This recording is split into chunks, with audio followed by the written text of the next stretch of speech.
What is up, everybody? Welcome to another episode of GLE.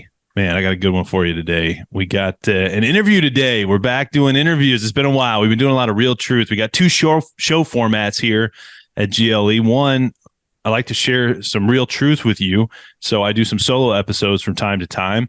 Used to do mostly interviews, and I'm getting back to more interviews heading through 2023. So kicking off the interview in 2023, I got a great guest today, so be excited for that. If you're not subscribed, please subscribe to the show, share the show.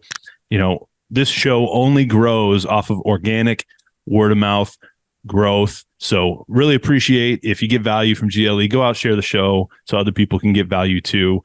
And, if you only watch on one platform, if you really appreciate the show, feel free to go follow some of those other platforms as well and just show the appreciation. That's how you basically say thank you for all the work we do here and to my guests for their time here so other people can see what they're doing too. So I'd appreciate that. And we'll roll right in. On today's show, I have a business advisor. He's actually a friend of mine. We met in a men's group called Redwood. They do some pretty cool things. And we were talking the other day, we were catching up, and he was giving me some business advice. And we were talking through some of our strategies and systems and things. And we were like, hey, man, we really need to do an episode. So I'm thrilled to have this guy here today. He helps business owners save time and attract ideal customers through some proven end-to-end systems that we're going to hear a little bit about. He's a visionary entrepreneur with a heart to serve small business owners. Entrepreneurship is in his blood.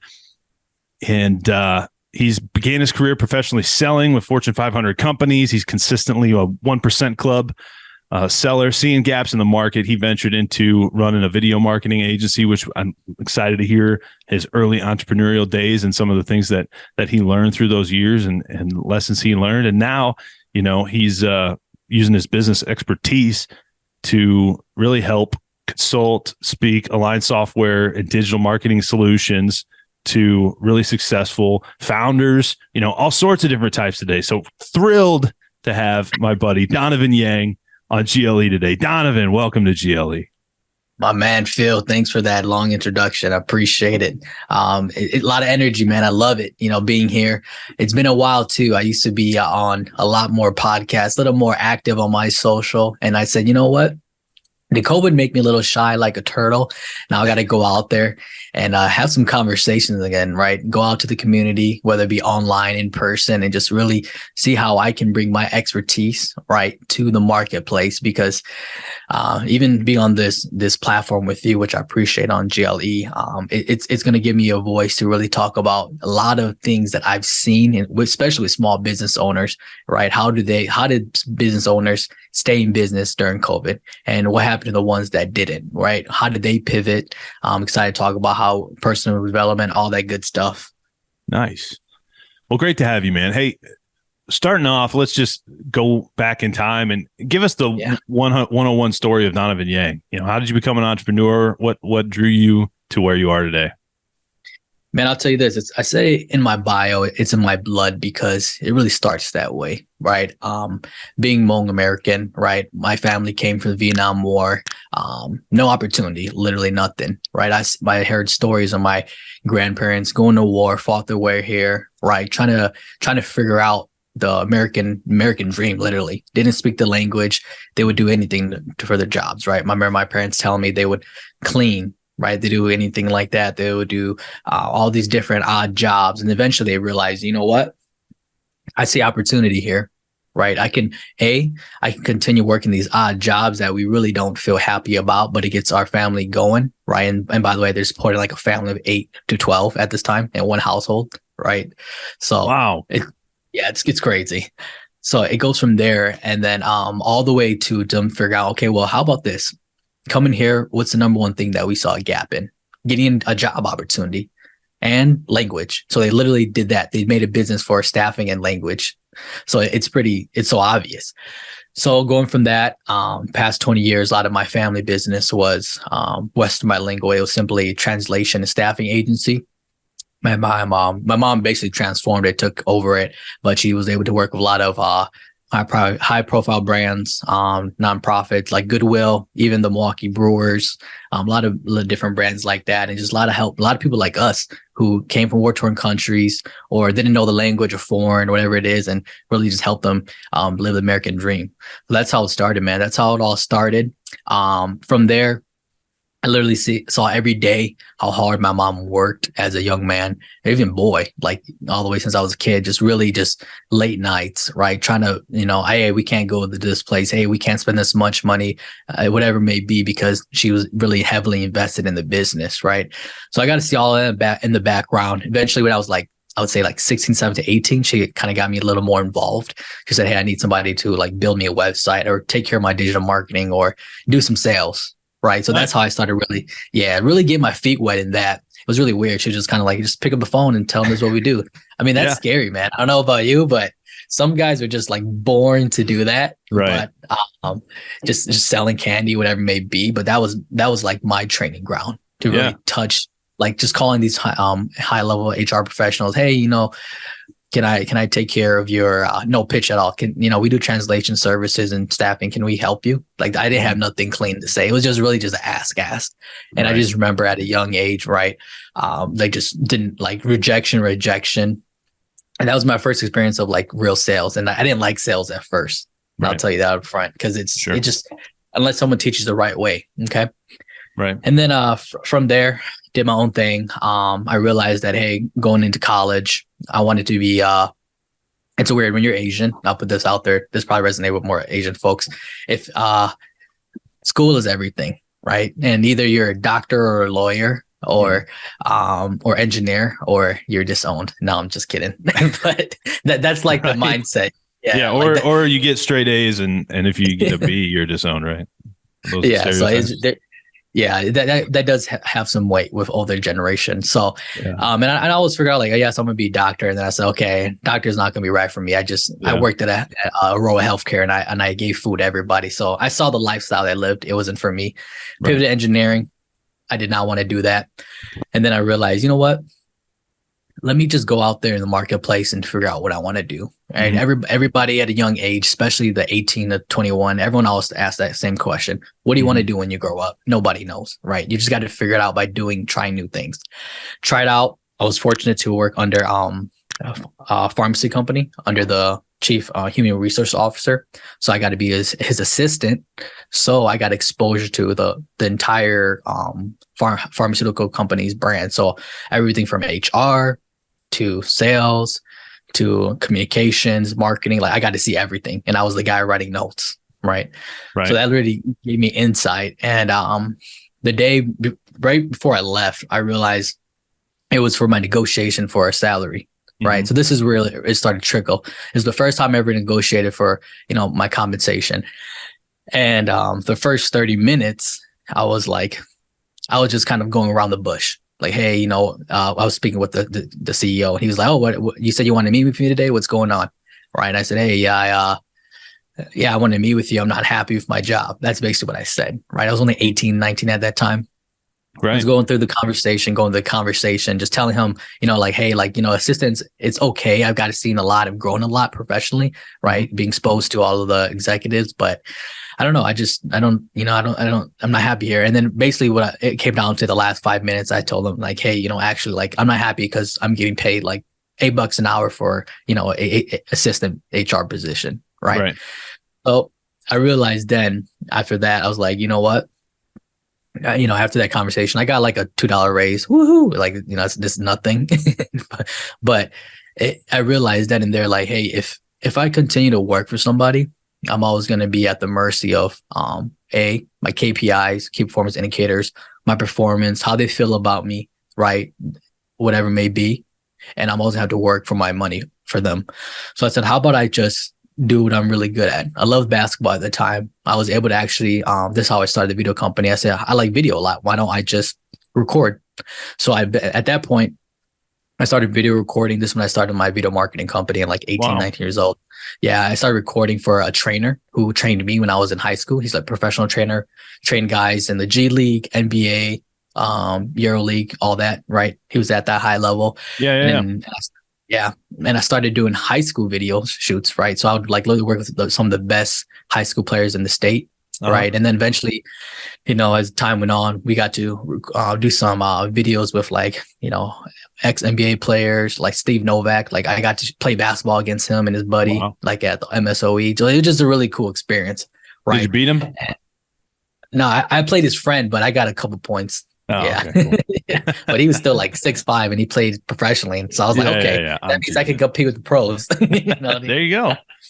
Yeah. That's awesome, So that's really how a lot of that started, and then at this time too, a lesson I want to share from this is I didn't officially create an LLC at this time because I didn't know what that was. Right. Mm-hmm. And at the time it was going to be a partnership with the training guy. Right. It was just a lot of like conversations about like, hey, let's create a basketball training brand. Like I literally can help you blow up because at this time, like social media, Instagram, all that was just starting, right? With basketball coming out there. So in my opinion, I was one of the early adopters, right?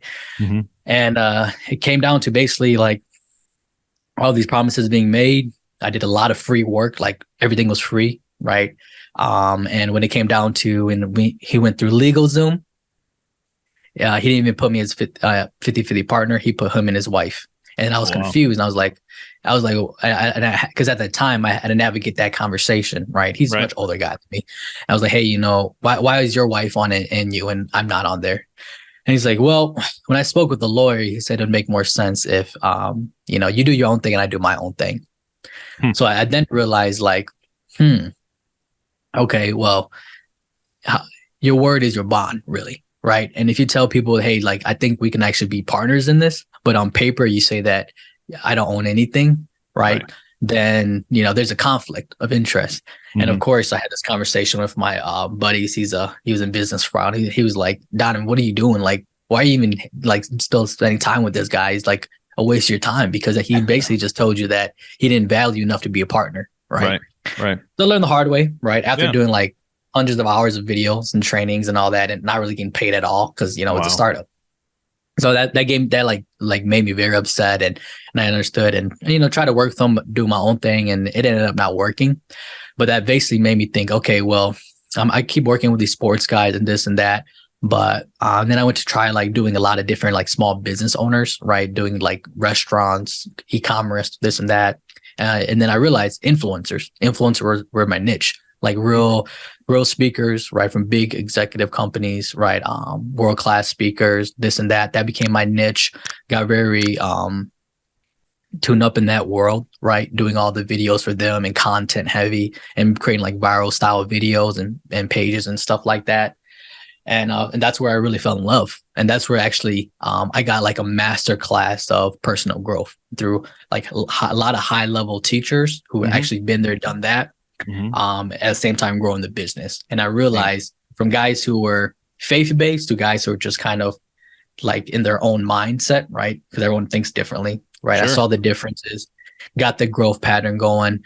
And then really from there, really excel from there. And that's obviously how I ended up eventually meeting Greg. Like I literally played Greg on one-on-one from Redwood. And that's how we got into the whole conversation. And that's cool. Obviously. I told Greg, I asked Greg to come on the show. He's still going to do it. He told me he would. I'm going to hold him to it one of these days. We're going to get him on. What did he say? He said, I'm too busy? Or he said, I'll let you know? No, he said he's in. I just need to follow up with him. It's on me. I'm not. I got to get back with him. He's a busy man. Hey, man. But you're in business development. Knowing guys, knowing mentors, right, is so key. Even like your example of, the bad experience, right? Like you can learn from crappy leaders and mentors too. So the most important thing is you get some and you start taking action and doing stuff, because most people just sit around and they think they're going to wait till they learn everything before they start taking action and actually going and doing anything. And then they get nowhere. They just stay where they're at. Right. Or actually, if you're not moving forward, you're going backwards. So, it's pretty important. You said a couple things in there, Donovan, I want to kind of circle back to, which really resonated with me. And, you talk about rejection and sales and, how your family saw needs in people. And, I think sales is one of those things. It's kind of one of those, it's a dirty word, right? Like people hear sales and it has like in general to most consumer minded people, it has a negative connotation because they've never actually been on the producer side. They've never produced, and my brother used to say he thinks everyone at some point should have to wait tables. It should be like a general requirement. And I've actually never waited tables, but I've done some things in sales, and I just it's such a blessing to move from being a total consumer minded person to a producer where you actually have to fill a need, figure out how to help people. And one thing I see people doing so wrong is they're trying to tell people what they got as opposed to ask questions and really figure out how they can really help people. I see that day to day so much where, we're too busy trying to tell other people, and I'm guilty of this just like anybody else. So I'm not, this isn't me pointing the finger at people, but asking questions and figuring out what other people really need, really are looking for. How can you help them get where they want to go and not help you get what you want? And it's just such a fundamental sales mindset thing. What else did you learn in your early days of sales? Because picking up the phone, calling strangers, right? I remember the days in high school, I was like nervous to call a girl or nervous to call some stranger or whatever. And like now after doing all these phone calls and, door knocking essentially, I can't imagine being nervous to make a phone call these days. What other stories do you have from your early entrepreneurial days that kind of really taught you lessons in sales? Yeah, man. I'll tell you one that's relevant to me now that really solidified things. There's some early ones too, but as you were speaking about, the mindset of just really the servitude service, right? It's called the law of compensation, right? Making money is a byproduct of serving people. Simple as that. The more you serve, the more you earn, right? A lot of salespeople sometimes, especially in companies, they flash the money too much. Like, hey, if you'd sell one more thing, you'd get this bonus. You sell a couple more of these things, then you'll be ranked higher in the rankings and you get the glory, right? So you start feeling that different pressure and you start putting numbers for people. Right. So I've done that, and I've done the opposite, which is now we're putting people first, right? Once you start putting the numbers before people and it becomes a money thing before serving, right? Then you start going against your values. Right. So being young and early, I had to really understand what are my values, because me and you both know sales is the most honorable role you can really literally do, right? You're serving people, right? You're being a open ear, right? But taking that information and seeing how you can really just simply align with your service or products, right? So, and a lot of that too, and early, I've been fortunate as a believer of Christ. I'm a Christian. A lot of it came from evangelism, right? So at that age, I believe that really taught me how to really sell, because at the end of the day, you have to approach it, have a conversation about it, talk about it, be an expert in your field, right? Have a values behind it, right? Because the moment you open your mouth and speak to, whether it's a business consumer or just somebody on the street, they'll know within a minute or 30 seconds if they can trust you or not, just by the way you approach them, just by the way you ask them questions, right? All those different things. So I'd say a big one when I was in my early entrepreneur years, when I started actually getting really good, was right? Am my value system, is it right? Is my mindset right? Are the things that I'm saying actually serving that person? And because 100%. I've done that, God's going to give me some golden tickets, and those tickets are little money for me, right? So those are a couple nuggets I'll share on that on the early days. It's really good, man. It's funny.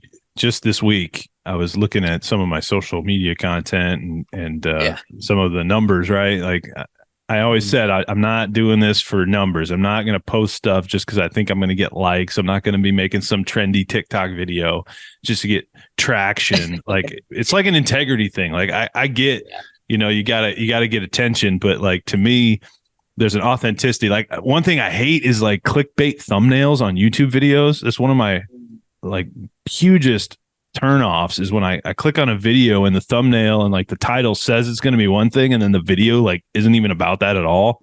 It just drives me crazy. But it goes to building reputation, right? And the real money in business is based off of long-term repeat customers. It's not based off those quick onesie twosie sales. And people get this wrong all the time. They destroy relationships. They have bad reputations in business. Yeah, you might have gotten paid once, but that person's never coming back through your door to do that repeat business. And that's really where companies and people make money. So, it's kind of counterintuitive, but if you get that selfish mindset, you're going to destroy your reputation, and people are going to see right through you. They're going to see that. You did mention your faith background, Donovan, and I'm a man of faith myself, and we love talking about it. So talk a little bit about your faith background. Have you always been a Christian? Are you a lifelong Christian? Are you a convert? What's your faith story? Yeah, I'll get to the whole story about how I got into it, but I would tell you that I was born into the faith. My parents literally bathed me in water and said that I'm going to raise this child as a believer of Christ. Right, grew up in the church of the Methodist side, and I took leadership roles like literally when I was like 13, all the way until like 21. Yeah, so I eventually on the that side I became like I worked my way all the way up from like a dance teacher all the way to like a teaching for like Wednesday nights, teaching to the youth high school. And then I became vice president of the organization. So we have around, at that time, we had around like 300 to 400 kids, right? So every year we do like a big camp in the I forgot where it is, like by Arkansas.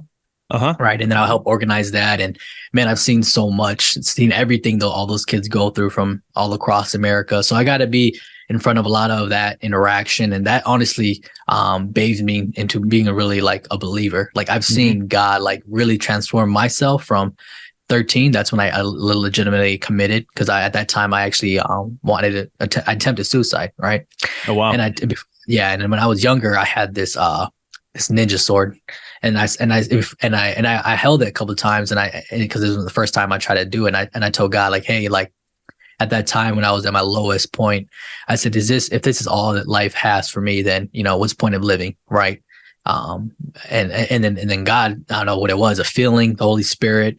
I had images in my mind. It's something deep inside just spoke to me and said, hey, if you let go now, right, you won't be able to experience the gifts I have in store for you.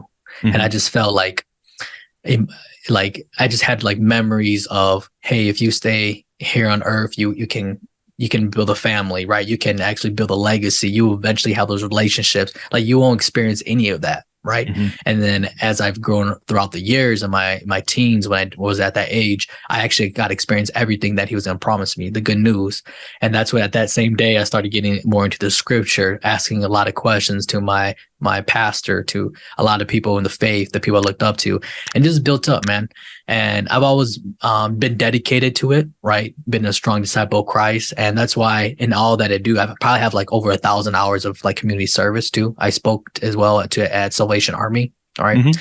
So I did a lot of that. We did like our youth, like we really, at that time, we really were heavily invested into the Milwaukee community. Right. And that's one thing I'm very proud of. Like a lot of people look at community service as just an extra thing to do. I looked at it as it's necessary. It's just necessary, right? Just like how you're talking about waiter and waitresses, right? It's a necessary thing to really go out there and try to evangelize, spread the word, and do all that.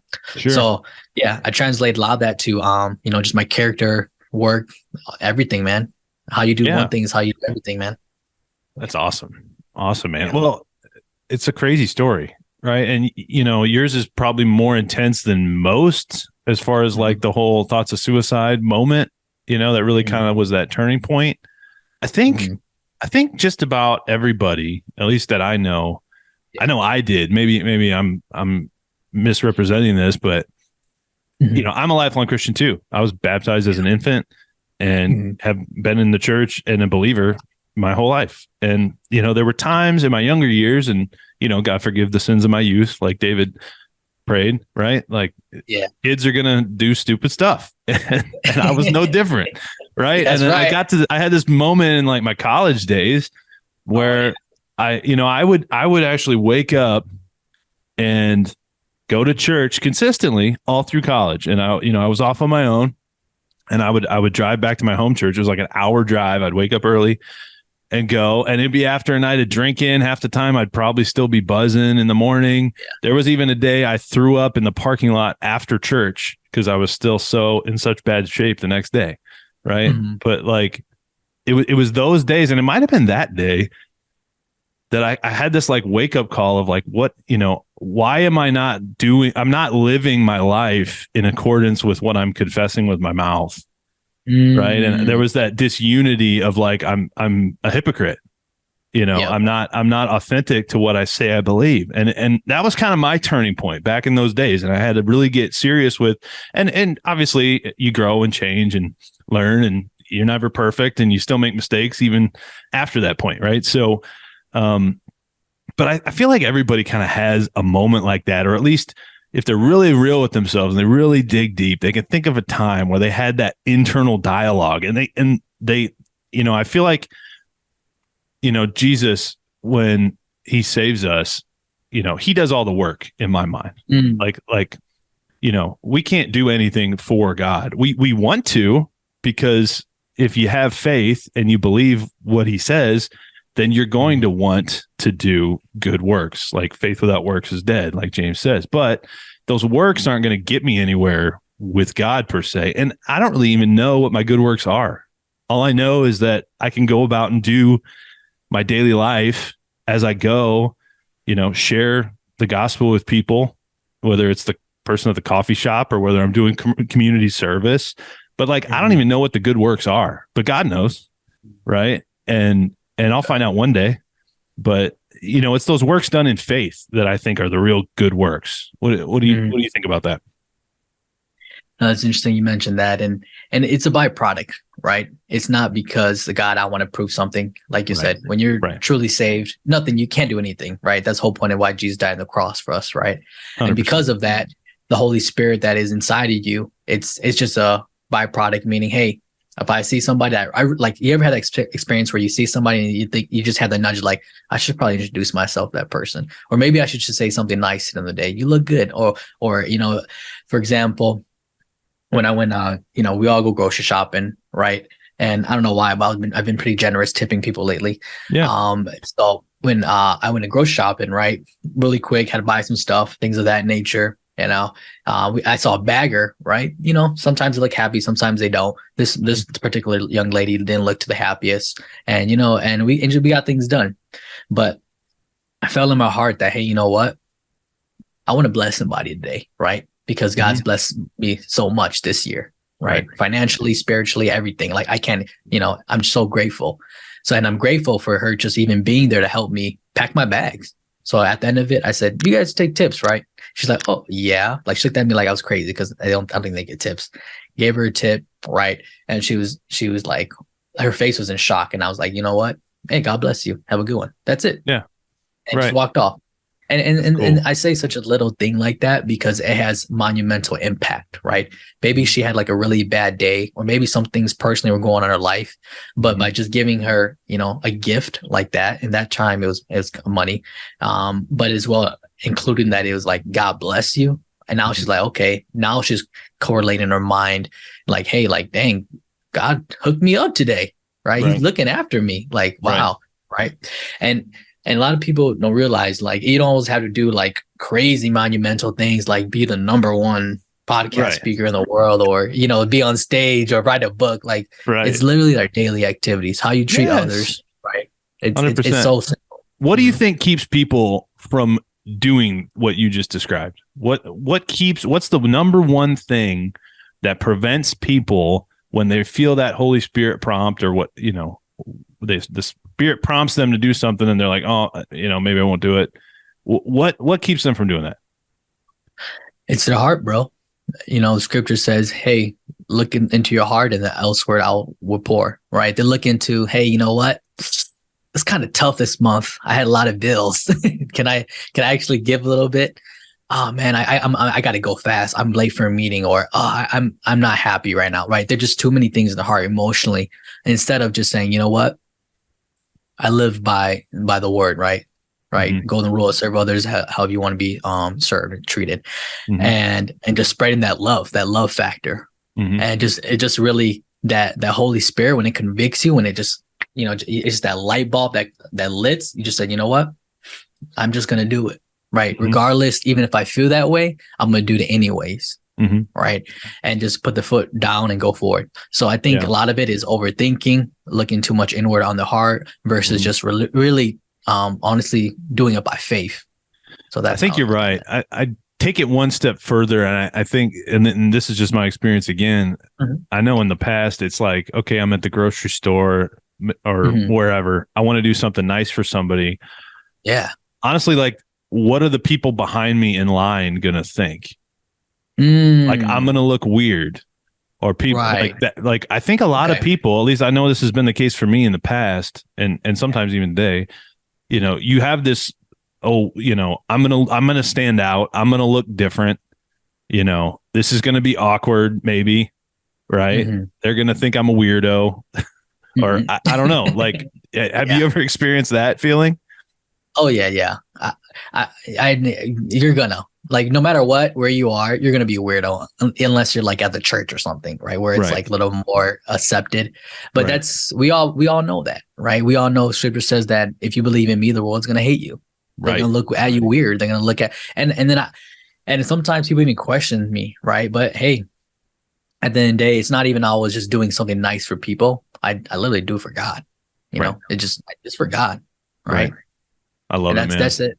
That's it. This is one thing that really has, it's kind of plagued my conscience, I guess, with Yeah. some of the influencers I follow.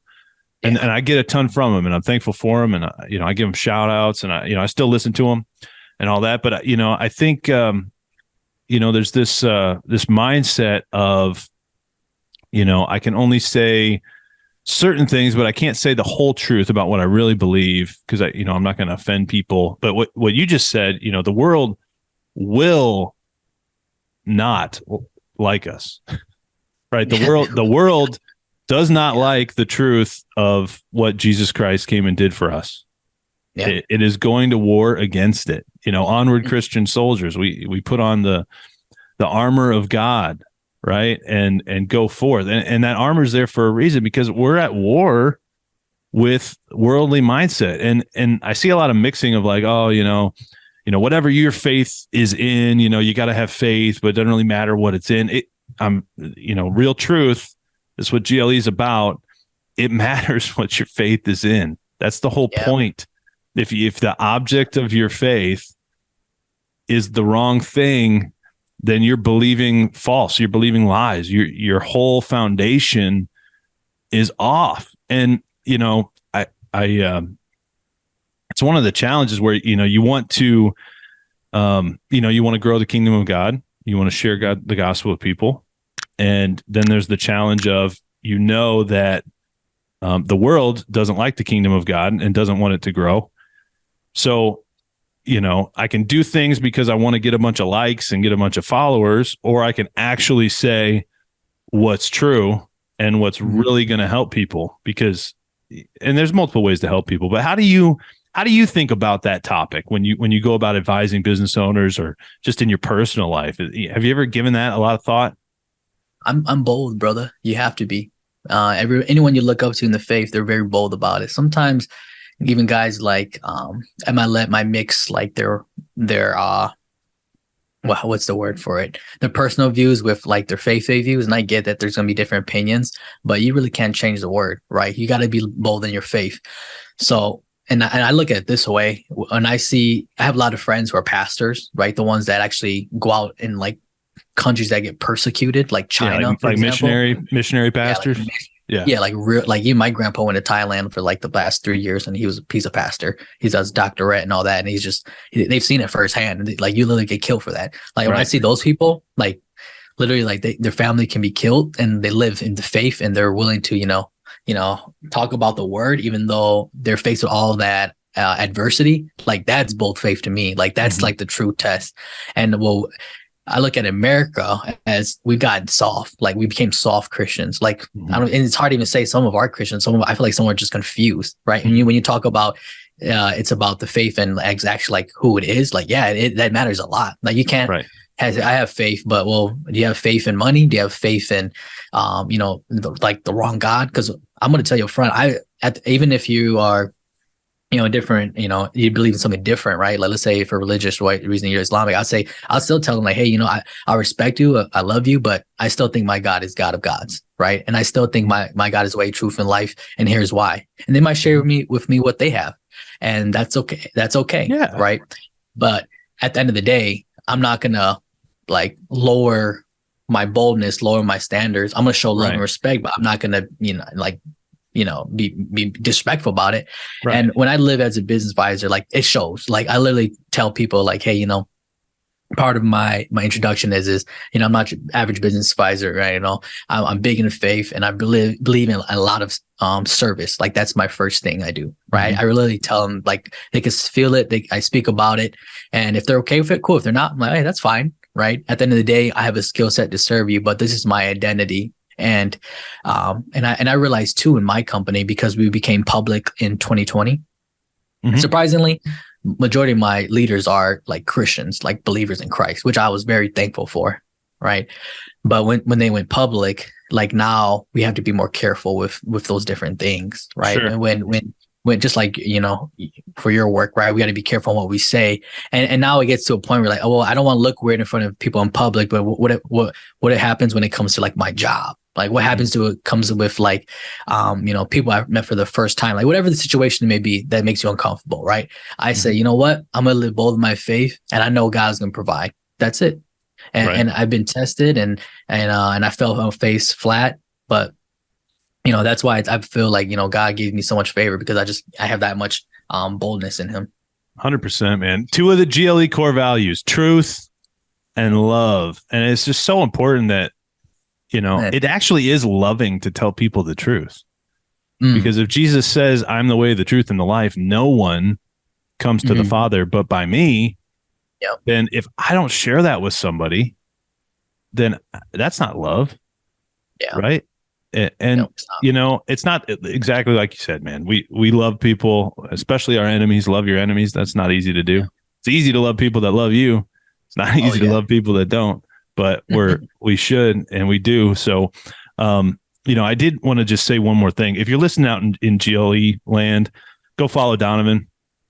He's at DonovanYang.com, DonovanYang.com, and go check him out. Follow him on social and see what he's doing. He's doing some cool things. I want to give you a shout out there and just make sure people are checking out where you're at. I did want to mention one more thing before we move on to the next topic, though, and for the folks listening again, one of the main things I've heard as feedback from GLE and the content I put out is just how, I guess impressed, not necessarily impressed, but, people notice how faith-based a lot of the content is. And they really seem to admire or, really appreciate how, we at GLE and some of my guests I have on, speak boldly about their faith. And these are people of faith that tell me this most times. Right. And so I just encourage you, if you're listening, to really dig in and get real with yourself, your identity, who you are, and what you truly believe. And, if you're afraid to speak out, then, it's really a faith problem. It's really a faith issue, and it's only going to get harder to speak out and say what you believe. It's never going to get easier. Right now, it's pretty easy, but with the way the world's headed, at some point, it's probably going to be pretty hard. So, you better start putting on that armor now. Arm yourself with the word, so you're ready to give an account whenever you're called.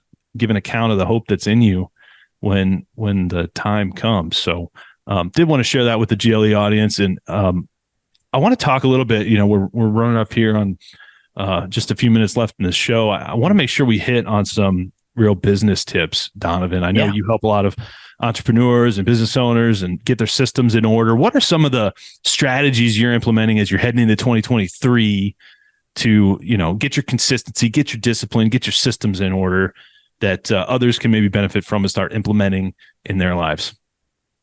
Sounds good. Yeah.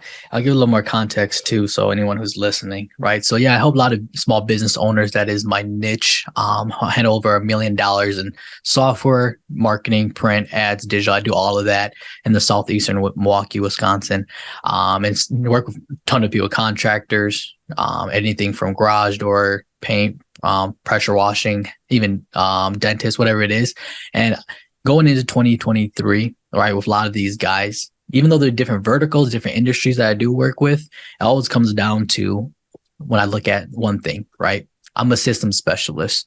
If we go into your business right now, how can your business operate without you? Or what kind of system do you have in place so your business can run even smoother so you can get more time back in your day and increase your bottom line, right? So that's what I always look at when I go into business and have those conversations. We have something called the discovery journey. And I won't go through the whole thing on that, but the whole discovery journey is supposed to basically put the business owner in the shoes of the customer, from how they find you, how they interact with you, buy from you, pay from you, how you follow up with them, how you build, and then from how you get loyalty to you and then your friends, and then repeat that cycle. That's called lifetime value, right? That's just like a basic marketing term. Lifetime value is basically how do you continue to add value in business, not just for them, not just from the services, but as well just, connecting with them in relationships and more. And I realized a lot of small business owners, they stop at like you mentioned earlier in our earlier conversation, they just do the quick transaction. Thanks for your business. Right. Bye. Thank you. Bye. Yeah. Reality, my gosh, like if they do a really fantastic job for that one person, they can literally be an advocate for them, to literally refer you to 3 friends. And now that we're all socially media connected, they can talk about one thing like, oh gosh, they cleaned my carpet very well. I love it. Here's the before and after. Now you got 500 people looking at you. It's like, it's crazy, but all of that is just concept until you put a system in place and take really high level responsibility into it, right? And if you're too busy to even do that, that means you got to hire somebody doing the things that's taking too much of your time, right? The ones because I work with guys who are just starting, some guys to make 6 figures, some guys to make 7, 8, like I work with all of them. And the ones who are really good at delegating, creating systems, right? Putting things in place so that everything can work in conjunction. That's what you need to do. Right. And when people look at 2023, I know there's worry about recession, for example. I tell people like, okay, great. Well, if you're worried about recession, that basically means that you're worried about your sales. So do you have a salesperson or B, how are you organically getting those clients in the door? Well, I don't know. Well, first thing you got to do is literally Google yourself, right? Google your business and see, would you buy from yourself if you're a prospect or client or customer in the marketplace? If you can't find yourself, that means your online presence needs a lot of work, right? A lot of people don't know this, Phil, but Google My Business is a social media. It's actually the number 1 social media platform for business owners out there, right? Most of the ones out there rely on it to really keep afloat. If you're into like e-commerce or you're like a speaker, whatever it is, that's a little different, right? But most of the business owners I work with are the ones that are literally running America, small business America. So looking at a lot of the online presence, taking care of that, make sure your website's up to par, right? You have a system to flow it out, take control of that conversation initiative, get rewarded from it. So that's like my number 1 thing I need people to get figured out. They have you mentioned Ed Milet earlier. I was just listening to his podcast this week, and he was talking about how, he's got a huge following, huge podcast audience, very successful businesses, very wealthy guy. And he, until this year or something, his last couple of years, he never had an email list. He never managed an email list. He didn't do anything with an email list, had no process or system around managing an email list. And he's just starting his. And I was just like, so even some of the best entrepreneurs out there still struggle with their systems. And systems are why people value these businesses so highly. When you see these businesses that get these crazy valuations, it's because their processes, their systems, all that's in place to where it's really hands off for whoever's buying that, right? And so, then that's higher value for whoever's buying it, because they don't have to do all the painstaking work to put those in place, because that processes and systems is really the hard part of building a business, putting all those in place and really understanding all those steps and seamless, making sure all those transactions, all those communications, all those follow-ups, all that works together to get leads in the door and serve your customers, right? 100%, man. You got to work on the business, right? If you're a business owner, listen to this, entrepreneur, the real ones, I believe, take a bird's eye view, right? Yes, you're always gonna have to work in it, right? But the big thing is you can work on it, and that's where you're really scaling, Right. That's my biggest thing I need them to do. And if they can't get that mindset like forward, if anybody I work with, I won't work with them. Even if they pay me a lot of money. Like I'm just like, hey, like it's going to be a pain working with you because you're not adopting that mindset. You're like too busy in the job, and it's the only way for you to really help yourself is, fix that mindset, and then we can start doing something together. 100%, man. I just Googled myself, and I had to put GLE after my name, and then I was page 1, but there's too many Phil Swansons, man. What the heck? What do I got to do? What is this? That means you don't have enough relevancy and authority in the marketplace, brother. Hey, we're getting there, brother. We're getting there. Yeah. So and not saying, in a bad way, but that's just how Google looks at it. I know what you're saying. I'm just so what other systems are you putting in place, like in your personal routine, consistency strategies? What else can you leave our audience with today? Yep. Whatever doesn't get measured doesn't happen, right? So I've always been taught, right, from all my a lot of my mentors, even the guy I've been fortunate to even get mentored from the executives of my company, where we're $1 billion company, and they're on the top, and they said, hey, look at your schedule. How much blank space have you got in there? Mm-hmm. Are you waking up at 6, getting proactive in your health, right? After you're done with your health, how are you taking care of your spiritual side? What are you reading, right? What are you putting in your mind, right? How are you getting early in the office, whether it's at the home or your destination, and getting prepared for the day and executing, right?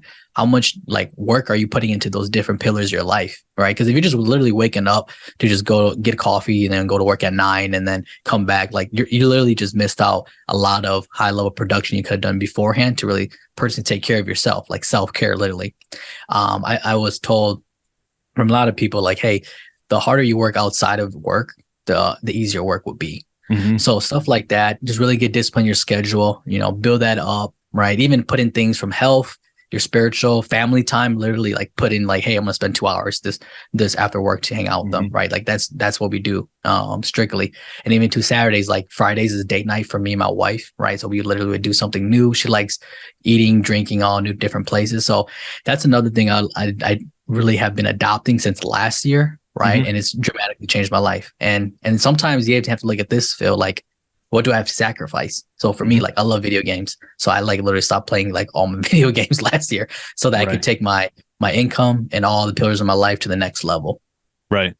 Yeah. I love that. I just posted recently kind of about this topic because I'm going through this myself. I have a 2-year-old girl, you're a new dad.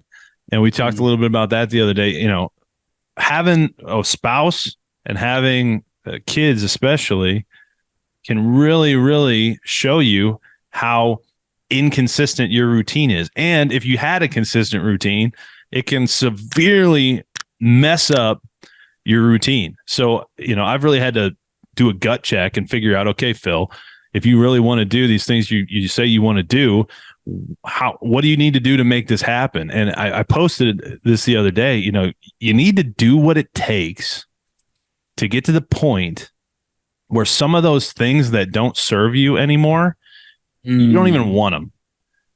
You got to get to that point where, figure out the things in your life that aren't serving what you really want to accomplish. And step 1 is really sitting down and getting real, pen to paper, write down, vision board, whatever you got to do, figure out what you want and what you really want to accomplish. Most people I consider success somebody that's working toward a predetermined goal. And most people, even if they have money, I don't think they're successful because, some of them kind of did it accidentally, or they're kind of aimless. They don't even really like what they're doing. They don't have control of their time and energy, and they're not purposeful. Yeah. So, if you have a predetermined goal, sit down and get really clear on what that is. And then as you start working toward that, build that consistency in, but you got to push out. One of the most important things is pushing out things that don't serve you. And that's what I've had to do recently. And just get really real with myself and make sure that that's really what I want to do. And I do, and we're on that journey. But, I love that advice of just using a calendar. You can always tell if people are serious about what they want to get done by looking at their calendar. My Tony Watley, 365 Driven Society, he's my buddy. And he always says, if you tell me you want to do stuff, I'm just going to ask you, let me see your calendar. And if you look at their calendar, you can tell really clearly how dedicated they are to making sure they get that stuff done. Yeah, 100%, man. And, and starting to close this conversation off is, I think the biggest compliment I got, I don't know if it was like the end of December or the beginning of this year, one of my buddies said, "Hey, Donovan, I'll tell you this. The one thing I admire you the most this year is you're disciplined." I said, man, like to me, like, that's just a word to some people, but like, I really Compliment, like was man. working on that like all year. Cause That's we, awesome. like you said, you work on that and like, wow, like you're really doing something. So Mhm. yeah, man. So being disciplined on that consistency is that's just really what it's all about. And like you said, that how you the things that didn't serve you anymore, what are you gonna fill it in, right? And Right. filling that vision out there. So awesome, brother. Well, thanks for 100%, having man. me and sharing all that. Yeah, man. Hey, thanks for coming on the show. Y'all, if you're not following Donovan Yang, go follow him. DonovanYang.com, DonovanYang.com. Go subscribe to his socials, follow him on social, whatever he's doing. And, I got to ask you, Donovan, before you go, one of the things at GLE, we're doing this because I thought about my great grandpa, and I maybe Oh, got an old home video of VHS tape of him somewhere, yeah. maybe at a birthday party or something in a wheelchair, and with my great grandma, or maybe just like a couple pictures, right? And I think of our next generations, they're going to have, tens of thousands of photos and, podcast after podcast of, their family. And Yeah. that was one of the kind of cool legacy mindsets of doing a podcast, was like, hey, I had my grandparents on the show. I tried to document some of those things for future generations. So if with that in mind, thinking that, future generations of your family, Donovan Yang, are going to potentially watch you on GLE in 2023, what is the Mhm. one thing you'd want to leave those future generations with today? No, that's a big question, right? I know it's a I'd humdinger. say, and on this, no, I'd say, everything I said, hear me out. But out of everything I said, I look at it, it starts with the faith, right? If you have that, everything else will come, right? Having the faith, putting it first, acting on that, you get the money, you get the health, you get the better relationships, right? You be more content, you find peace. No matter what this world tells you and gets crazy with from all these weird influencers, media, right? Satan's trying to battle you. You literally dig into the word, right? You're going to find a lot of peace and a really good life. And when you get to heaven, God's going to reward you with trumpets. Amen, brother. The peace that passes all understanding, and the GLE value of faith, along with love, truth, courage. Donovan Yang, thanks for being an example, brother, and fighting the good fight. Thanks for coming on the show. It's been a pleasure, my man. And Much love, brother. all you out there in the GLE nation, you go lead everything. Oh, wow.